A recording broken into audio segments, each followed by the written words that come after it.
Soyez bienvenus dans votre émission France en direct. Aujourd'hui, nous y serons en train de vous parler au sujet de la famille. La famille que c'est certainement l'extension de la Sainte Trinité, la volonté de Dieu vis-à-vis de la création. Peut-être vous dites, Séraphin, si c'est la volonté de Dieu que ma famille soit bénie, je ne comprends pas tant de souffrances que je suis en train de vivre au sein de ma famille. Je ne comprends pas pourquoi je suis en train d'affronter tant de souffrances, tant de douleurs. Je ne sais plus ce que je dois faire. Au cours de cette émission, vous allez certainement voir le témoignage de certaines personnes qui ont eu aussi leur vie transformée au sein de la famille, qui ont vu la main de Dieu agir dans leur vie et qui ont compris la véritable raison d'avoir une famille bénie. Restez avec nous et nous y serons d'ici peu, dans quelques instants, en train de vous transmettre une parole de foi.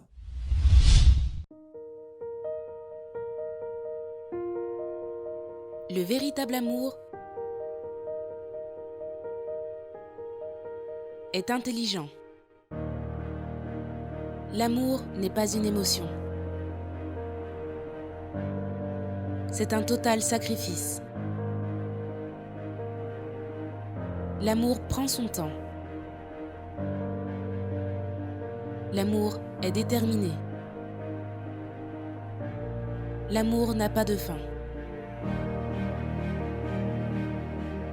La thérapie de l'amour vous invite à découvrir comment construire et entretenir une relation durable et saine. Chaque jeudi à 19h30, au 55 rue de Strasbourg, 93 200 Saint-Denis. Centre d'accueil. Nous vivons ce que nous enseignons. Nous sacrifions pour ce dont nous rêvons. Avant d'arriver au centre d'accueil, ma vie, en fait, j'avais pas vraiment de vie. C'est-à-dire, j'étais suicidaire, j'étais dépressive. J'étais très mal dans ma peau. J'avais beaucoup de haine envers ma mère qui a causé ma dépression. J'avais cette haine parce qu'en fait, en réalité, elle n'était pas vraiment ma mère. Ma véritable mère était décédée plus jeune et on m'a menti sur ça et ça m'a brisée. J'avais aussi subi de nombreux abus sexuels dans mon enfance jusqu'à mes 19 ans. Et ça aussi, en fait, ça a laissé beaucoup de séquelles. Donc ça fait que je me détestais, je détestais les hommes, je détestais tout le monde. Je vivais d'apparence. C'est-à-dire à l'école, en fait, j'allais montrer une apparence différente de la personne que j'étais vraiment. J'allais mentir beaucoup. Et ça a fait que j'ai commencé à devenir vicieuse dans le mensonge à travers ça. Je souffrais d'insomnie, c'est-à-dire je ne dormais pas. Je ne pouvais pas dormir avant 4 heures du matin, ou bien il fallait que je dorme avec des lumières parce que je voyais des personnes dans la rue qui n'étaient pas en fait vivantes. Et je savais qu'elles n'étaient pas vivantes. Et complexée, je n'aimais pas qui j'étais, je n'aimais rien de moi. Tout ce que je voulais mourir en fait, parce que j'aimais vraiment rien de moi. Et pour moi, la seule solution, c'était la mort. J'ai commencé à avoir beaucoup de vices, le vice de la cigarette, le vice de l'alcool. Après que ma mère m'ait mise à la porte, j'ai commencé en fait à beaucoup sortir. Donc le monde de la nuit, tous les jours je sortais, même si je savais que le lendemain j'avais une interrogation, j'allais être dehors faire la fête, j'allais boire, parce que ça m'apportait des moments d'euphorie en quelque sorte. Et pendant ces moments, je pensais que j'allais bien, mais dès que je rentrais chez moi, je revenais à la réalité. J'étais seule, j'avais personne sur qui m'appuyer, personne à qui me confier. Je cherchais de l'aide, mais je ne trouvais pas en fait cette aide. Donc j'étais perdue. À mes 19 ans, j'ai été abusée par mon cousin. Et je suis tombée enceinte. En fait, à ce moment, vraiment, tout s'est vraiment écroulé. Parce que je détestais tellement ma mère. En fait, cette grossesse, ça voulait dire être ma mère. Et ça, je ne pouvais pas accepter. Du coup, j'ai décidé que j'allais avorter. Sans émotion, j'ai appelé l'hôpital, j'ai demandé comment ça se passait. Et je suis partie avorter et j'ai cherché en fait à blesser le père de l'enfant en quelque sorte. Juste dire ça, en fait, ça me cœurait. Je voulais sa vie parce que je voulais qu'il ressente ce que j'étais en train de ressentir. Que je pouvais rien dire à personne qui allait me croire. Qui allait croire qu'il m'avait fait ça. Ils vont dire, mais non, c'est ton cousin, c'est ta famille, il ne peut pas te faire ça. À la maison, je ne me sentais pas bien. Je n'étais pas à ma place. Je me demandais en fait qu'est-ce que je faisais ici. J'avais l'impression que j'étais l'intrus. Du coup, je voulais en finir avec ma vie parce que pour moi, c'était vraiment la seule solution, comme je disais. Pour moi, ma mère, elle ne m'aimait pas. J'avais personne en fait. J'étais vraiment seule avec moi-même. Donc soit je mourais, soit elle mourait. Et parce que je ne pouvais pas prendre sa vie, c'était quand même ma mère, j'avais quand même un peu de respect, je dis bien un peu parce que pour moi elle ne représentait rien. Donc je n'avais pas ce courage de prendre un couteau et essayer de la tuer. Mais j'avais ce courage de le faire sur moi-même. Donc ça a commencé avec des cutters, avec des médicaments. J'ai essayé de sauter du bord de ma fenêtre. Le moment le plus difficile pour moi, ça a été quand j'ai appris que ma mère n'était pas ma mère. Parce que je voulais tellement en fait être aimée par elle. Parce que même si je la détestais, je voulais être aimée par ma mère. C'était quand même ma mère pour moi. Alors quand on m'a dit qu'elle n'était pas ma mère, que ma véritable mère était morte, j'en voulais à tout le monde. Et à Dieu, j'en voulais à Dieu. Parce que je me suis dit, comment est-ce qu'on peut dire qu'il est amour? Comment est-ce qu'on peut dire qu'il est miséricordieux, qu'il nous aime? Et ma vie, elle est comme ça. Je me suis dit, c'est pas possible. J'étais vraiment au plus bas à ce moment-là.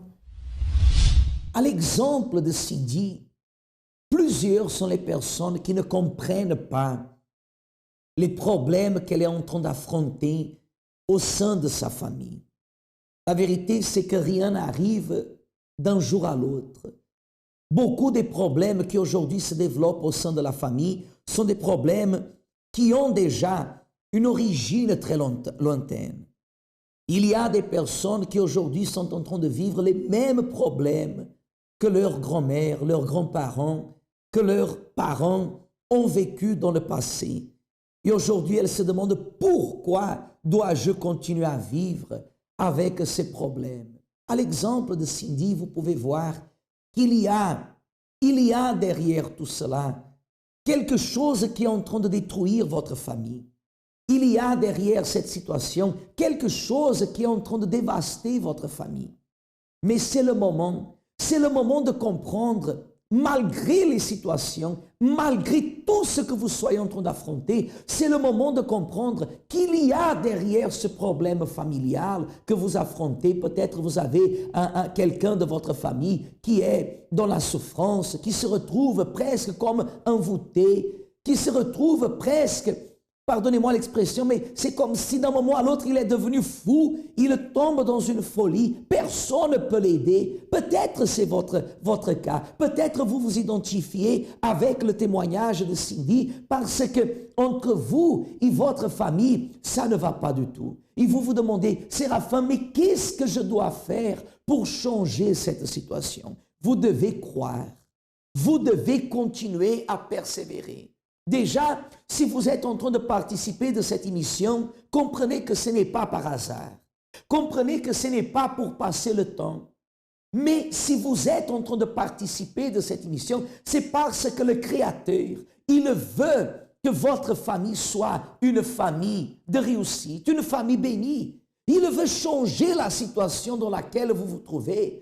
Si quelqu'un dans votre famille est en train de souffrir, ou si vous-même vous êtes en train de souffrir, sachez qu'aujourd'hui, vous avez une opportunité de mettre un point final à cette situation. Nous allons continuer avec le témoignage de Cindy et nous reviendrons tout de suite après. J'ai connu le centre d'accueil à travers une collègue de travail qui m'a invitée à venir en fait un dimanche. De là, je suis venue. Et quand je suis arrivée et que j'ai entendu la parole, en fait, c'est comme s'il n'y avait personne dans la salle. C'est comme si dans cette église, en fait, il n'y avait que moi. Parce que tout ce que le pasteur était en train de dire, c'était sur moi, c'était ma vie. Et je me sentais très gênée, en fait. Ça m'a blessée, ça m'a brisée, en fait, parce qu'il me disait qui j'étais, cette personne que je ne voulais pas accepter que j'étais. Et il me disait aussi en même temps comment faire, en fait, pour plus être cette personne. Et j'ai décidé, en fait, et comment faire, en fait, c'était donner sa vie à Dieu. J'ai décidé de faire ça. Donc j'ai commencé les chaînes de prière. Du lundi, du vendredi, parce que j'en avais vraiment besoin, parce que ma vie financière a été... En fait, j'avais pas de vie financière. Donc à travers les chaînes de prière du lundi, j'ai retrouvé une vie financière. À travers les chaînes du vendredi, parce que comme je disais plus tôt, niveau spirituel, dans ma vie, ça n'allait pas du tout. Donc j'ai commencé à faire les chaînes de prière du vendredi pour chercher ma délivrance. J'ai aussi commencé à faire les chaînes de prière du jeudi. Je n'ai pas commencé tout de suite. J'ai d'abord attendu de me sentir bien et j'ai commencé à prier pour ma famille parce que la plupart de mes problèmes, en fait, je les ai eus à travers ma famille. Donc, vu que j'avais trouvé la solution, je voulais aussi qu'ils puissent la trouver. J'ai participé à la campagne d'Israël. En fait, quand j'ai commencé à marcher avec Dieu, il a vraiment fait éclairer ma vie. Il a vraiment tout changé. Et en marchant avec lui, j'ai compris que moi aussi, en fait, je devais glorifier Dieu. Il y avait une partie dans ma vie, c'est dans mes études, ça ne glorifiait pas du tout Dieu. Et ça, je ne pouvais pas accepter, en fait. Donc, j'ai décidé, en fait, à travers cette campagne, que j'allais faire, en fait, que les autres ils me pensaient incapable de faire, que j'allais le faire. Et c'est ce que j'ai demandé à Dieu en fait. J'ai sacrifié mon tout. J'ai vraiment mis mon tout sur l'autel. Physiquement, spirituellement, financièrement. J'ai mis mon tout. Parce que j'avais rien à perdre en fait, j'avais tout à gagner. J'ai déterminé chaque jour, chaque jour. Et quand j'ai dit à Dieu que je ne pouvais pas en fait attendre que la campagne d'Israël finisse pour avoir ma bénédiction. J'ai dit non, c'est pas possible. J'ai mis à l'épreuve, mais je me suis mis aussi à l'épreuve parce que j'avais ma part à faire là-dedans. Et quand j'ai reçu ma bénédiction, moi qui pensais que c'était la fin, en fait, non. C'est là que les luttes sont encore devenues plus grandes. C'est-à-dire qu'il fallait que je paye, mais je n'avais pas en fait les moyens pour payer, je n'avais pas de chéquier.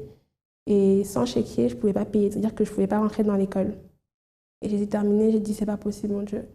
Si tu me permets d'avoir ça, je dois l'avoir et ce misérable ne va pas m'empêcher d'avoir ma bénédiction. Pour moi, la campagne d'Israël, c'est une opportunité. C'était une opportunité de faire en sorte que ce qui était impossible devienne possible. C'était une opportunité de glorifier Dieu et c'était une opportunité de repousser en fait toutes les limites. Parce que j'allais voir aussi à travers cette campagne qui j'étais vraiment en fait. Si j'étais vraiment là, si j'étais devenue une nouvelle personne, si j'avais vraiment confiance en moi, si j'étais déterminée en fait à me battre, parce que on ne peut pas faire la campagne d'Israël en restant assise en fait. On a notre part à faire. Il fallait que je lutte et je voulais vraiment aussi voir si j'allais arriver au bout de cette lutte, si j'allais vraiment réussir à déposer mon tout sur l'autel. En arrivant au centre d'accueil universel, Cindy, elle a trouvé la solution. Elle a trouvé le moyen qu'il fallait parcourir pour changer la situation qu'elle était en train de vivre. On ne peut pas penser qu'en arrivant au centre d'accueil universel, simplement parce que nous croyons que tout est possible à celui qui croit, bien sûr, mais ce n'est pas parce que j'arrive au centre d'accueil universel que ma vie va changer. Cindy, elle est arrivée au centre d'accueil universel avec sa vie complètement par terre, complètement détruite, mais elle a su agir, elle a su manifester la foi, elle a su mettre en pratique les enseignements, la direction, la bonne direction qu'elle a reçue. C'est le prix à payer. Des fois, la personne, elle arrive au centre d'accueil universel et elle pense que les choses vont tomber du ciel. Elle pense que parce que nous parlons de Dieu, en nous montrant dans la parole de Dieu ce que Dieu veut au sujet de la famille, la chose va se produire d'un moment à l'autre. Non, il y a un parcours. Déjà, il faut accepter, il faut se relever et il faut mettre en pratique. De la même façon que peut-être vous êtes en train d'affronter des situations inexplicables au sein de votre famille. Des fois, nous accueillons des personnes qui nous disent, Séraphin, mon problème est dû à cause de ce que plusieurs personnes parlent. Plusieurs personnes disent à mon sujet. Eh bien, de la même façon qu'il y a eu quelqu'un qui a travaillé pour détruire votre famille, il faut que vous compreniez que vous devez aussi travailler pour reconstruire votre famille. Cindy, elle a accepté. Elle a agi sa foi et la situation, elle a commencé à changer. Si vous voulez que votre situation change, et dès maintenant vous voulez inclure votre nom ou le nom de vous être cher dans la prière que nous allons réaliser d'ici peu, vous pouvez contacter l'ami 24 heures à travers le 01 53 35 85 12, 01 53 35 85 12, et vous aurez quelqu'un au bout de la ligne qui pourra vous accueillir, qui pourra vous transmettre une parole de foi, qui pourra vous diriger au centre d'accueil le plus proche de chez vous. Aujourd'hui, je suis une nouvelle personne. Je suis quelqu'un de défini. Je sais ce que je veux. Je sais où Dieu veut m'emmener et je suis prête à tout pour arriver jusqu'à où il veut m'emmener. Je suis quelqu'un de vie de sacrifice. Ça veut dire que j'ai compris que sans sacrifice, on n'arrive à rien. J'ai confiance en moi, quelque chose que je n'étais pas. Je sais que je suis capable, je suis déterminée. Je ne suis plus quelqu'un de complexé, je ne suis plus quelqu'un de timide. En fait, je suis devenue quelqu'un de révolté. Je n'accepte plus tout ce qui est négatif dans ma vie, je ne l'accepte plus. Donc, je suis cette nouvelle personne. En fait, ma famille, je pensais vraiment que ma famille, ça n'en valait pas la peine au début quand je suis arrivée. Je me suis dit, mais comment est-ce que je peux prier pour eux quand ils vivent cette vie? Mais j'ai vraiment vu la main de Dieu dans ma famille. En fait, aujourd'hui, j'ai retrouvé des relations que je n'avais pas en fait, avec eux. J'ai appris à les faire confiance, ils ont appris à me faire confiance. Et je vois comment mes petits frères, ils grandissent dans un cadre de vie différent du mien. Ça veut dire qu'ils ont une relation avec ma mère, j'ai plus aucune haine. Maintenant, j'aime ma mère, quelque chose que je pensais impossible. J'ai plus de haine envers personne. Je me sens libérée, en fait. En fait, ce passé, c'est plus le mien. En fait, c'est le mien, mais il définit plus, en fait, qui je suis. Et bien, j'en ai plus du tout. Et quand je vois quelqu'un qui est vicieux, tout ce que je veux, je prie pour cette personne, pour qu'elle puisse rencontrer Dieu et aussi être délivrée de ça, parce qu'il n'y a rien de pire que d'être vicieux dans la vie. Le centre d'accueil, c'est un trésor, en fait. C'est une clé, en fait, qui m'a permis d'ouvrir un grand trésor. C'est vraiment ça. C'est une clé qu'on m'a donnée et j'avais le choix, en fait, soit de l'utiliser, soit de la jeter. Et j'ai décidé de l'utiliser et ça m'a donné accès à quelque chose de tellement grand et tellement beau que voilà, c'est vraiment une clé qui ouvre toutes les portes, et pas des portes négatives, des portes qui vont vous conduire, qui m'ont conduite vers quelque chose de tellement grand, vers la réussite, vers l'accomplissement de soi-même, vers une nouvelle personne et avoir une rencontre avec Dieu. Que serait-il de Cindy si elle n'aurait pas connu le pouvoir du Créateur? Si elle n'aurait pas connu le pouvoir de la foi placé en celui qui a fait les promesses? Elle a connu le pouvoir. Elle est arrivée au centre d'accueil universel complètement par terre, sans vie, une morte vivante, comme un zombie. Elle n'avait pas de goût de vivre, mais elle a reçu la parole de Dieu. Elle a mis en pratique, elle a cru, elle a agi, elle a fait les chaînes de prière.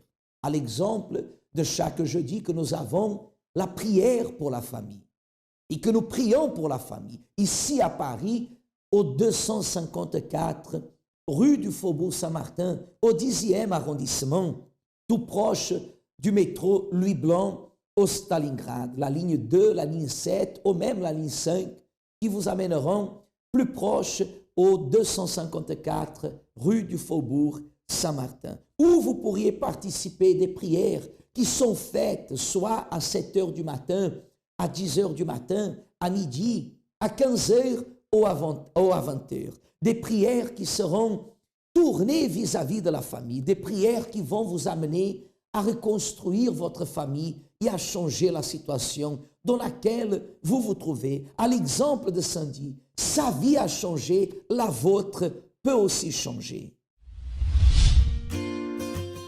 Le centre d'accueil vous présente son agenda hebdomadaire. Lundi, assistez à notre congrès financier. Chaque mardi, pour vous qui avez des problèmes de santé, participez à la réunion de la santé restaurée. Tous les mercredis, recevez des enseignements pour renforcer votre intérieur. Jeudi, la thérapie de l'amour apprend aux couples à blinder leur mariage et aux célibataires à investir en eux-mêmes en se préparant pour l'amour à venir. Et dans tous nos centres d'accueil, venez intercéder chaque jeudi afin d'avoir une famille unie. Vendredi, trouvez votre bien-être intérieur en participant aux réunions de purification spirituelle. Chaque samedi, à 11h30, assistez à la réunion des cas impossibles.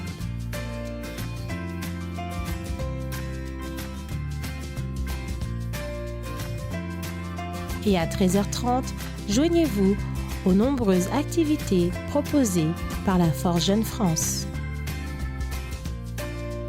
Dimanche, nous recherchons le premier amour, car il est la base pour une vie transformée.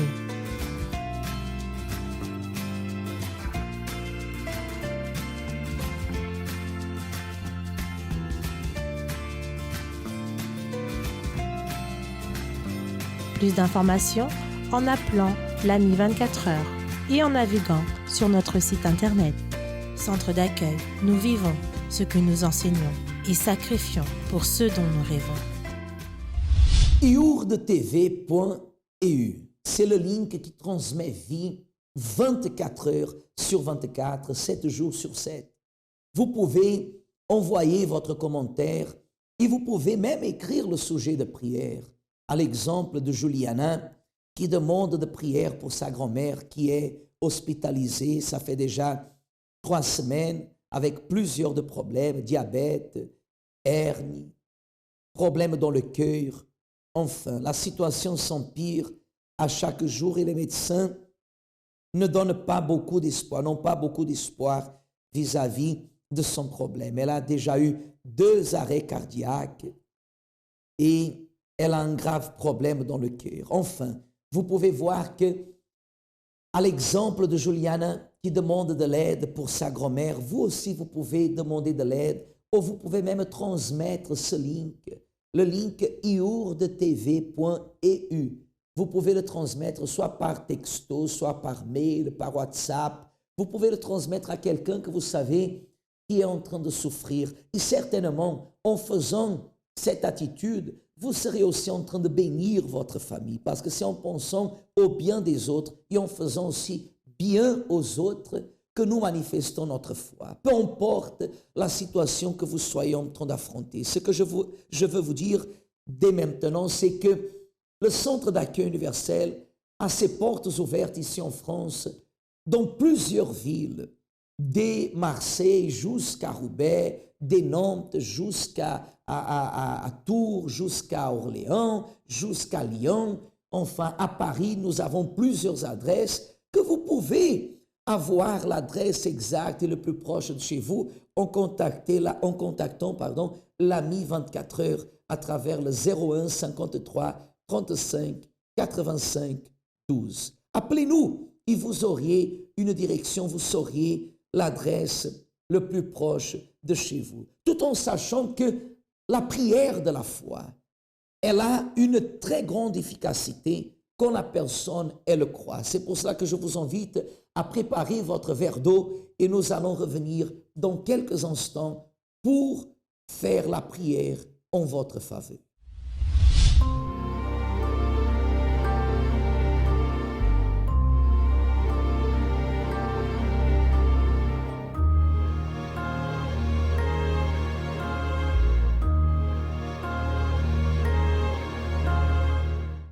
Le motif pour lequel le Seigneur Jésus est mort sur la croix du Calvaire fut pour faire la justice divine, pardonnant et sauvant tous ceux qui croient en lui, comme Seigneur et unique Sauveur.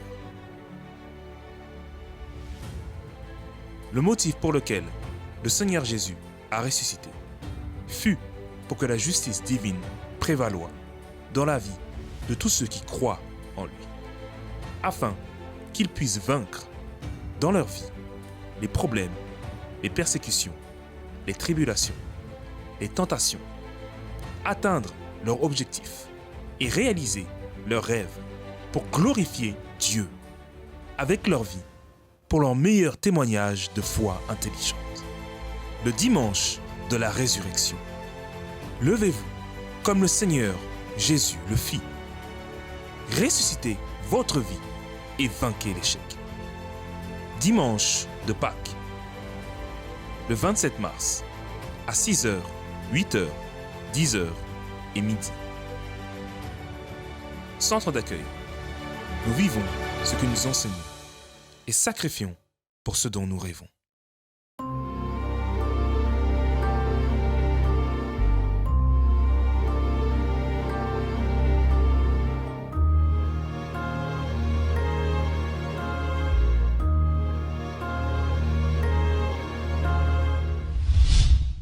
Ce verre d'eau que je tiens entre mes mains représente un point de contact.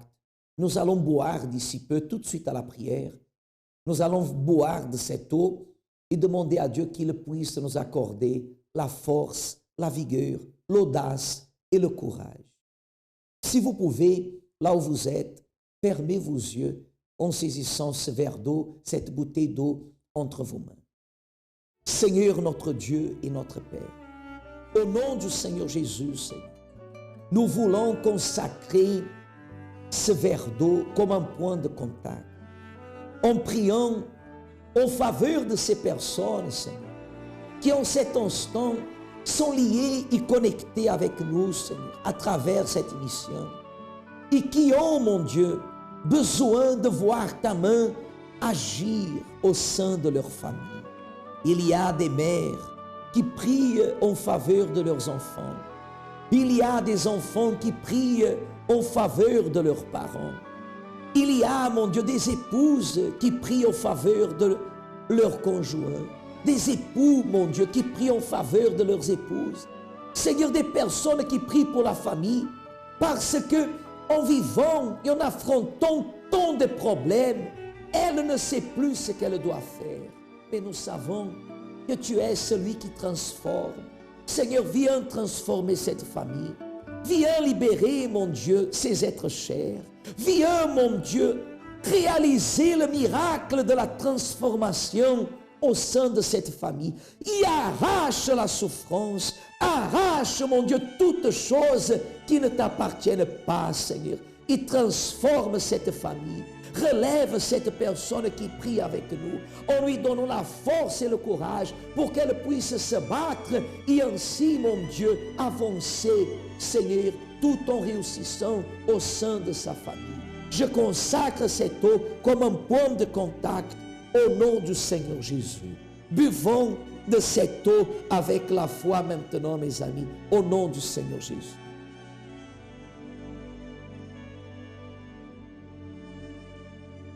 Et soyez bénis, recevez la force. Soyez bénis en cet instant au nom du Seigneur Jésus.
Nous arrivons à la fin de notre émission, mais demain nous y serons dans la même foi, dans la même détermination. C'est pour cela que je vous invite à venir participer avec nous de la prière qui sera réalisée en faveur de votre famille. Chaque jeudi, le thème c'est la famille. Nous valorisons la famille parce que nous savons que l'homme sans une famille, quand je dis l'homme, la femme, l'être humain sans famille, ne peut pas se considérer dans le bonheur. La famille, elle est un cadeau de Dieu. Et Dieu veut que vous soyez heureux au sein de votre famille. Que Dieu vous bénisse et à demain.